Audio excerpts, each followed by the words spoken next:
querida, ontem me postaram lá na minha página no Facebook um vídeo chamado Deus. Aí eu vi que não apenas uma pessoa, mas talvez umas 20 postagens, uma em cima da outra, do mesmo vídeo. Aí eu falei, bom, deve ser um vídeo recentemente feito, para terem me mandado assim com essa volúpia, intensidade, quase simultaneidade. Aí eu fui ver o vídeo. E o vídeo, na realidade, ele tenta fazer um cristão pensar sobre o que um cristão anuncia doutrinariamente quando ele anda segundo a cartilha da religião, só que pega esse pacote de convicção e o transfere para um outro ambiente cultural. Um outro ambiente totalmente diferente cultural, e a partir daquele ambiente cultural ele impõe ao indivíduo de alma cristã que está chegando o choque de ouvir as mesmas coisas que um cristão, conforme a cartilha da religião, impõe para os outros.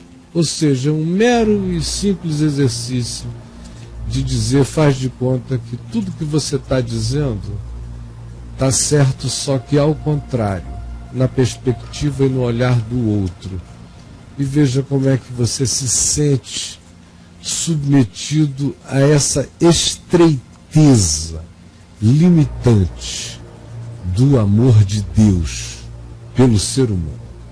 Veja como é que veja agora sentindo na pele, olhando por uma outra perspectiva, como é idolatrificante tratar e diminuir Deus assim.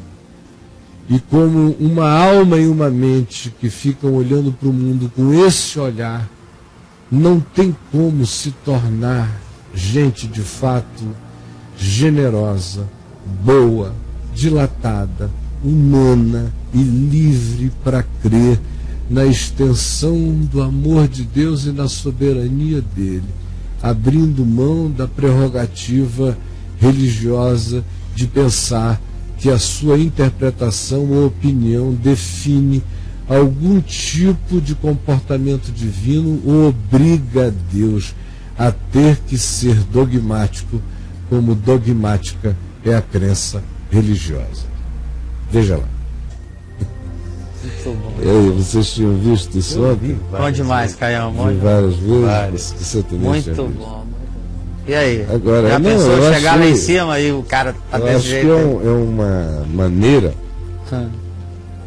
extremamente simples e bem-humorada, esqueteada, mas pedagógica, de ajudar o crente a ver como é que ele é para o resto da humanidade. É esse ente de uma tribo que diz que ele é o dono da informação da salvação.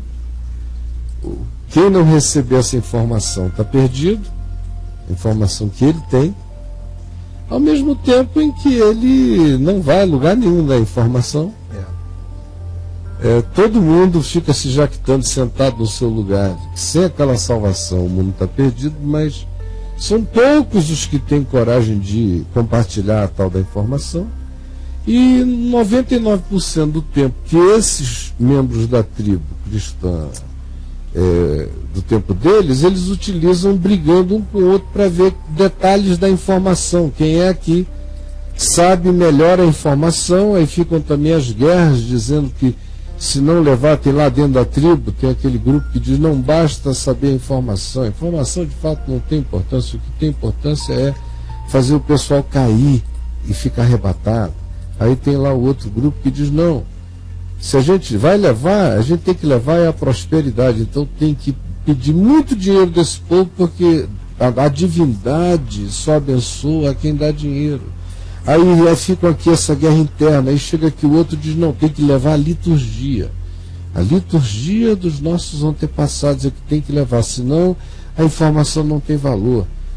Enfim, eu não quero perder tempo com a multiplicação desses exemplos, mas essa tribo está aqui, 99% em autofagia, se devorando, significando que, mesmo que isso fosse verdade, que sem que a informação chegue a algum lugar, quem nasceu numa geopolítica desprivilegiada, quem nasceu num ambiente cultural distante, já teria havido uma predestinação geopolítica e cultural para uns nascerem no ambiente da informação e bilhões de outros, a maioria, nascerem no ambiente da não informação total.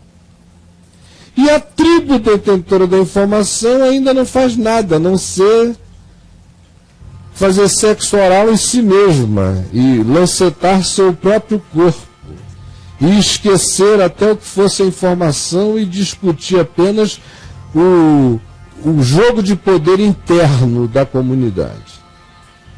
Então, mesmo que assim fosse, se assim fosse, o que eu não creio que seja, mas vamos supor que fosse, os maiores condenados dessa história toda seriam os dessa tribo, que seriam os detentores da informação salvadora do mundo e passam a vida inteira apenas coçando o próprio saco escrotal do espírito, sem fazerem absolutamente nada na existência. E pior, em conluio com eles ainda haveria um salvador miserável, né? Um salvador desgraçado, um salvador de gangue, um líder de gangue, aquele tipo, para os meus amigos todos, para os meus inimigos o inferno.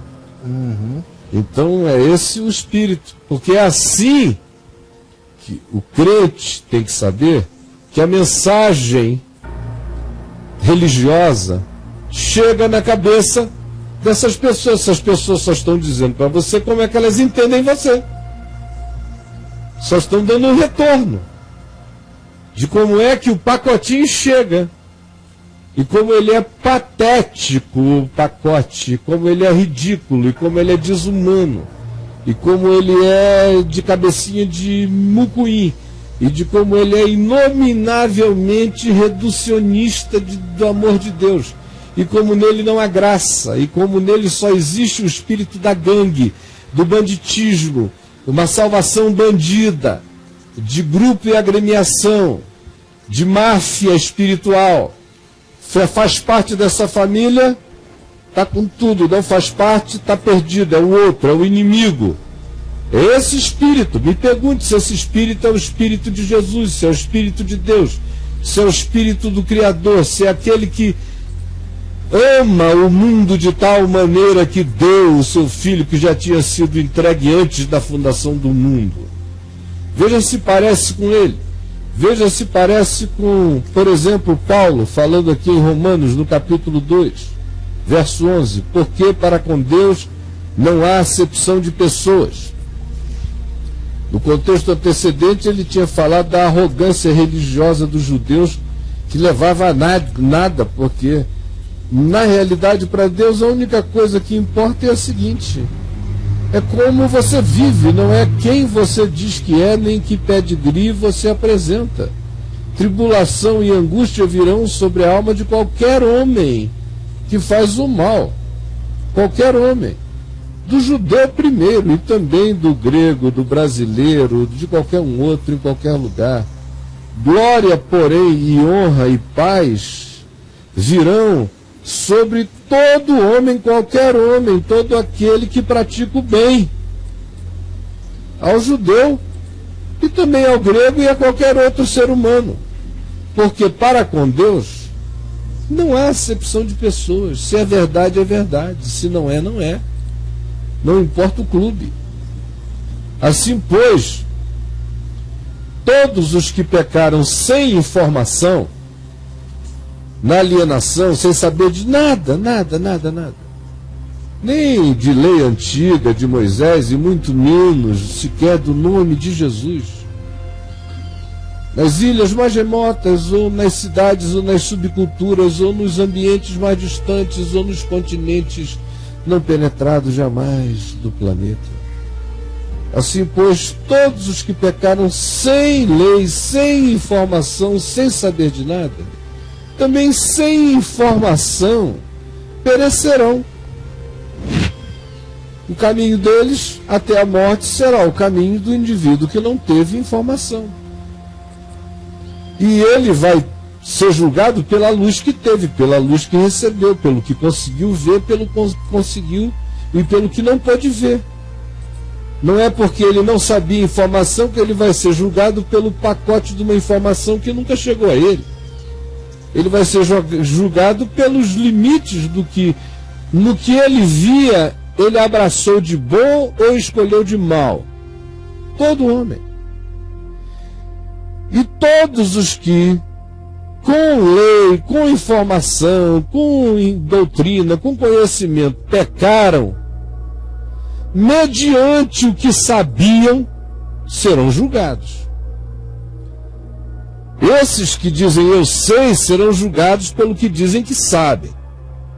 Os que nunca souberam serão julgados de acordo com a relatividade do que discerniram e não discerniram. Agora, quem diz eu sei, vai ser julgado pelo que diz que sabe, como Jesus diz em João, no capítulo 9, porque vós dizeis, nós vemos, subsiste os vossos pecados, subsistem, porque vós dizeis, nós sabemos, ou nós enxergamos, e apesar de enxergarem, vivem em transgressão, subsiste o vosso pecado.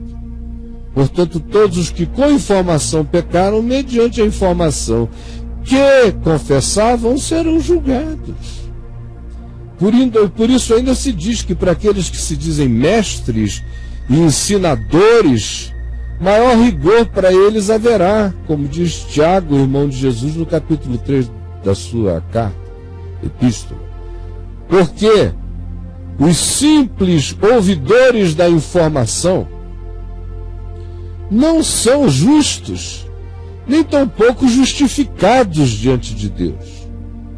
Mas os que praticam e obedecem à informação que receberam como sendo palavra de Deus, os que praticam a consciência, com consciência o que receberam e mediante sincero desejo do coração, hão de ser justificados diante de Deus.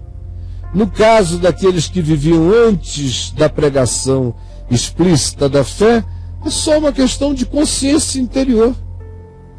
Quem simplesmente ouviu e não levou a sério, disse amém, mas não chamaram para a prática da vida, vão ser julgados de acordo com o que, sabendo, não quiseram explicitamente, ou sabendo, obedeceram de bom e reto e justo coração. Como diz Tiago, mostra-me a tua fé sem obras, só de H, e eu, com as práticas da coerência da minha vida, te demonstrarei a minha fé, porque eu não faria o que eu faço, nem viveria como eu vivo, se não fosse porque assim eu creia. Ao passo que tu falas o que crês, mas vives diametralmente oposto àquilo que confessas. Porque os simples ouvidores da lei não são justos diante de Deus, mas os que praticam a informação, os que praticam o mandamento, os que praticam o que dizem veio de Deus, portanto eu dou razão e a isso me submeto, esses são justificados, porque quem assim crê, assim vive. Pois, quando, os gentios, os pagãos alienados, que não têm informação nenhuma, procedem, mesmo sem informação nenhuma, por natureza, de conformidade com o amor, de conformidade com a compaixão, de conformidade com a bondade, de conformidade com a lealdade, de conformidade com o perdão, de conformidade com a graça, na busca da verdade e da justiça. Quando eles que não tiveram nenhuma informação formal, mas assim vivem, mesmo não tendo informação formal, eles servem de lei para si mesmos, de critério, como eu disse antes, vão ser julgados pela luz que receberam. É óbvio assim. Estes mostram a norma da consciência, da verdade de Deus gravada nos seus corações, independentemente da informação formal ter chegado ou não. Esses já mostram que o Salmo 19 é verdade, que por toda a terra se faz ouvir a sua voz e as suas palavras até os confins do mundo, como Paulo aqui adiante em Romanos 10 faz aquele texto do Salmo 19, que aparentemente tem vínculo apenas com a expressão da realidade de Deus na criação, na natureza, na construção do universo, se transformar numa pregação de Deus para a vida, para a salvação, porque ele cita o Salmo 19 e o aplica a uma espécie de pregação que chega ao coração do homem, trazendo a ele revelação da graça de Deus. Então, é nesse espírito que Paulo aqui fala também. Estes que não sabiam de nada, mas que procedem por natureza de conformidade com o espírito da revelação, não tendo eles nenhum conhecimento formal dela, servem eles de lei para si mesmos, de critério, vão ser julgados pelas suas consciências, pela luz que receberam, não pelo que não souberam. Estes mostram a norma da consciência divina, do caráter de Deus, da revelação de Deus gravada, impressa nos seus corações, testemunhando-lhes também a consciência, dizendo sim, dizendo não. E os seus pensamentos mutuamente, ora acusando, ora defendendo, naquela necessária conflituosidade que produz sínteses de decisão na consciência, que produzem caráter. Mesmo que o indivíduo não tenha informação nenhuma, ele tem ainda essa luz da graça. Porque, como diz o apóstolo João, Jesus, capítulo 1 do Evangelho de João, Jesus é a verdadeira luz que, vinda ao mundo, ilumina a todo homem.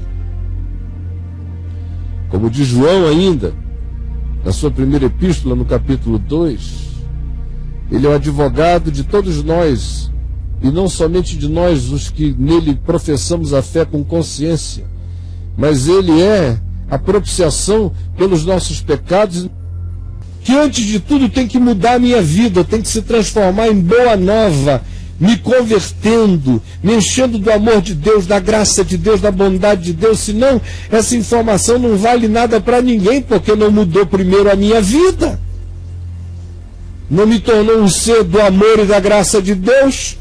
Vai ser o quê? Um pacote salvador para outros? Se eu mesmo continuo um ser imutável em quem eu sou? Então as favas com uma informação que não transforma o mensageiro. Tem que mudar primeiro a mim. Se mudar a mim, e eu for a prova e a carta viva de que o Evangelho é verdade, que eu abra minha vida e abra minha boca pelo mundo afora, mas não como um mecânico de palavras e nenhum profissional de doutrinas inventadas por homens que não tem nada a ver com Deus, porque Deus é livre e a revelação de Deus é Jesus, e a escatologia de Deus é prerrogativa dele, a tal ponto de que Jesus disse: nem os anjos, nem o Filho, é coisa do Pai, deixa na mão dele. Joio e trigo, ninguém sabe, vocês não têm esse direito, nem sabem o que é isso. Deixem que o olhar divino fará. Quanto a vocês, me amem e amem as minhas ovelhas. Me amem e amem as minhas ovelhas. Foi o que ele disse a Pedro. Me amem e amem as minhas ovelhas. É o que compete a vocês. E vivam o Evangelho. Porque chegará aquele dia, no dia em que Deus, por meio de Cristo Jesus, julgar os segredos dos corações dos homens de conformidade com o meu evangelho. Vai chegar esse dia em que todos os segredos serão abertos, de todos os seres humanos. E Jesus disse que será um dia de grande susto, grandes sustos. Disse a religiosos: naquele dia vocês verão meretrizes vos precedendo no reino dos céus, publicanos desprezíveis. Aquele dia vocês verão gente de lugares impensáveis, inimagináveis, assentados à mesa com Abraão, que está assentado à mesa e, do ponto de vista de informações, não tinha mais informações do que a maioria das pessoas da terra tem, não. Ele só sabia que Deus era um e estava disposto a amá-lo com todas as implicações do ser dele. Era só o que Abraão sabia. Esses estarão assentados à mesa com ele, porque o próprio Abraão foi justificado pela fé. Uma fé maior do que o próprio Abraão sabia, porque se vinculava ao Cordeiro de Deus que fora imolado antes da fundação do mundo. Revelação essa que Abraão explicitamente não tivera como informação. Mas ele creu em Deus. Isto lhe foi imputado para a justiça. Milhões, trilhões com Abraão. E Jesus disse: enquanto os filhos do reino, os que diziam o tempo todo, este vai, aquele não vai, este deve estar queimando no inferno, ou aquele outro é um santo varão de Deus que foi para lá, este aqui não tem salvação, ou aquele ali, nem perca tempo com esse não, porque isso aí não dá futuro para ninguém. Esses que sabiam tanto, que diziam que viam tanto, que eram os donos da informação, Jesus disse: ficarão batendo à porta. E em todas as ocasiões Jesus conclui tragicamente dizendo: e ali haverá choro e ranger de dentes. Eu não sei como é que os seres de alma fanaticamente religiosa não conseguem enxergar no Evangelho que um dos grupos humanos mais ameaçados no Evangelho é o grupo dos religiosos presunçosos, é a ortodoxia desalmada, é a religião pela religião e que tem na moral o seu absoluto e o seu dia de juízo final presente hoje já na terra, enquanto se julga o próximo. Esses são os que Jesus mais coloca na categoria de risco da eternidade. Mas o diabo conseguiu cegar o entendimento dos incrédulos. E fica todo mundo hoje dizendo que está sob a bandeira de Jesus, mas andando com uma alma pedrada de fariseu, querendo limitar a graça de Deus. Não entram e não deixam outros entrarem. Não entram e não deixam outros entrarem. Não entram e não deixam outros entrarem.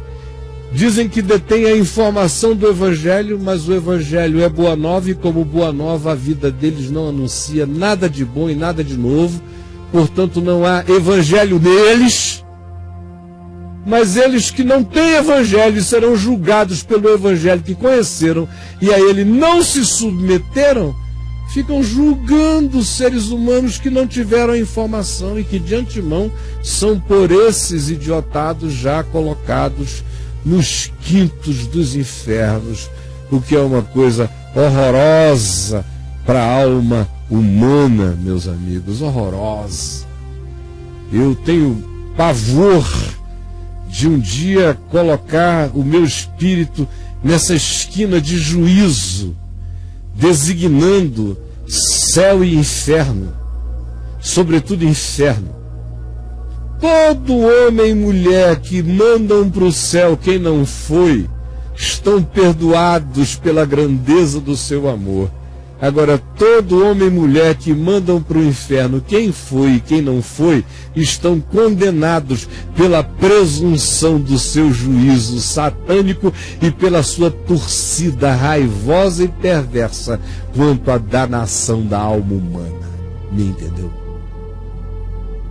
Isto é grave e sério assim. Assista de novo à pateticidade do seu esqueminha, da sua programaçãozinha de hamster doutrinário. Assista de novo. Se enxergue na caricatura, na pateticidade deste salvador de gangue, deste líder de confrarias egoístas, jactantes, de que elas mesmas e elas próprias eram as detentoras da informação salvadora de Deus no mundo, mas não fizeram absolutamente nada quanto a sair da sua própria tribo. Pelo que percebo, estão tendo problemas lá dentro para rodar o vídeo que eu pedi.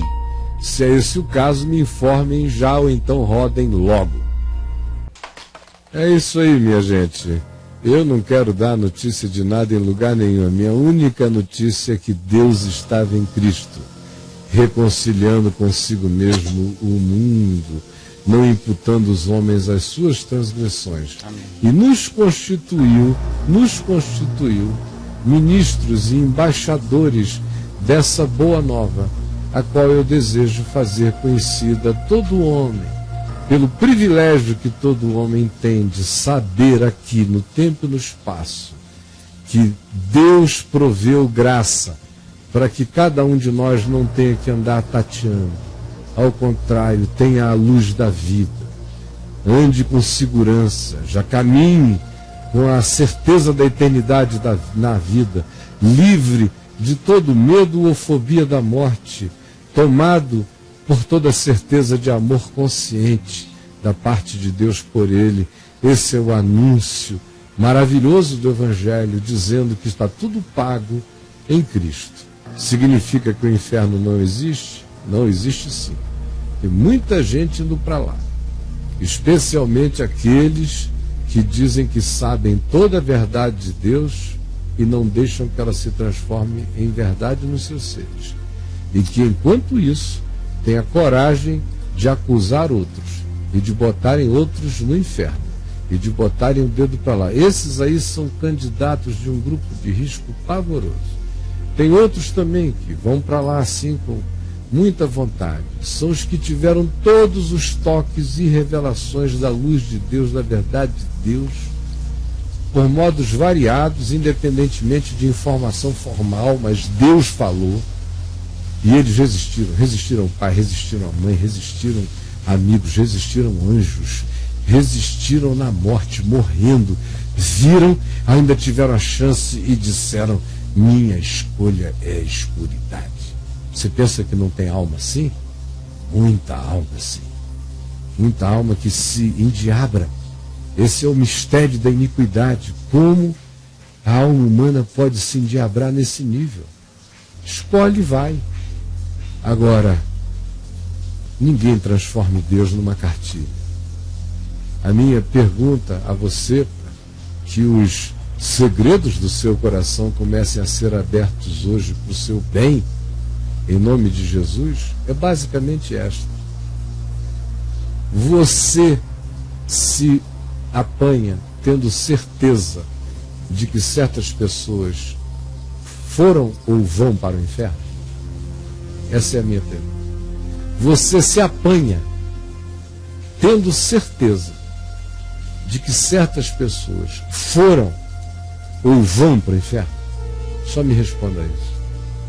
Diga-me isso com toda sinceridade.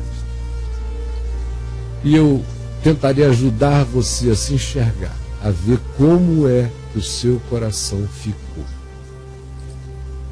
Como você se tornou filho desse Salvador polinésio, dessa tribo de arrogantes. Apenas me responda com honestidade, não precisa botar nome no endereço nem nada. Fale como quem ora. E diga: ó Deus, tu sabes que muita gente que eu ponho no inferno mesmo, já botei, tem outros que eu acho que deviam ir para lá. Só me diga. Você se apanha tendo certeza de que certas pessoas foram ou vão para o inferno? Fale do seu coração. E você se enxergará. Jesus, ajuda-nos hoje a darmos mais um passo na direção da tua luz, da tua verdade, do teu entendimento, da tua compreensão. Mais um passo na direção da nossa libertação de algemas de maldade, grilhões de perversidade que estão dentro de nós, mesquinharias que se fizeram sentimentos pseudo-ungidos na nossa alma, juízos do diabo que a gente chama de zelo de Deus em nós, juízos do inferno que a gente chama de vergonha na cara, de vontades frustradas e malvadas em nós que a gente declara como perdição para os outros e depois disse que foi espírito de profecia. Senhor, ajuda-nos a nos salvarmos da maldade que cresceu em nós, da perversidade que, em nome de Jesus, em nome de Deus, se embrenhou, se infiltrou no coração de milhões de pessoas que foram virando povo da mentira, povo da maldade, povo da hipocrisia, povo do mal olhado, povo do mau desejo, povo da macumba, povo da vingança, povo da estupidez, tudo isso em nome de Jesus, fazendo parte dessa tribo de alienados arrogantes que se candidatam pela arrogância a baterem um dia na porta do banquete e não entrarem. Por favor, abre os nossos olhos, de todos nós que dizemos, como o Evangelho nos diz, que Jesus disse que a ele naquele dia se diria, mas tu ensinavas nas nossas ruas, nós comíamos e bebíamos na tua presença. E Jesus diz, eu todavia lhes direi explicitamente, apartai-vos de mim, eu nunca vos conheci. Senhor, salva-nos de vivermos nessa arrogância pedrada, mais impermeável do que o coração do indivíduo mais alienado, que está muito mais aberto e esponjoso para ti do que aqueles que se blindaram pela pseudo-certeza de uma verdade de pacotinhos e que pretende limitar a Deus, a graça, o Espírito e o sangue do Cordeiro. Abre o nosso entendimento, molesta-nos mesmo, Espírito Santo. Eu peço que tu nos moleste, que tu geres arrependimento, conversão, vergonha, tristeza, susto no coração de muitos, palpitação de temor e tremor diante da situação de maldade devocionalizada e teologizada e doutrinada e religiosizada na qual se colocaram, pondo-se num grupo de risco miserável, sem se enxergarem até hoje. Eu te imploro, acorda-nos por tua graça, em nome de Jesus. Amém.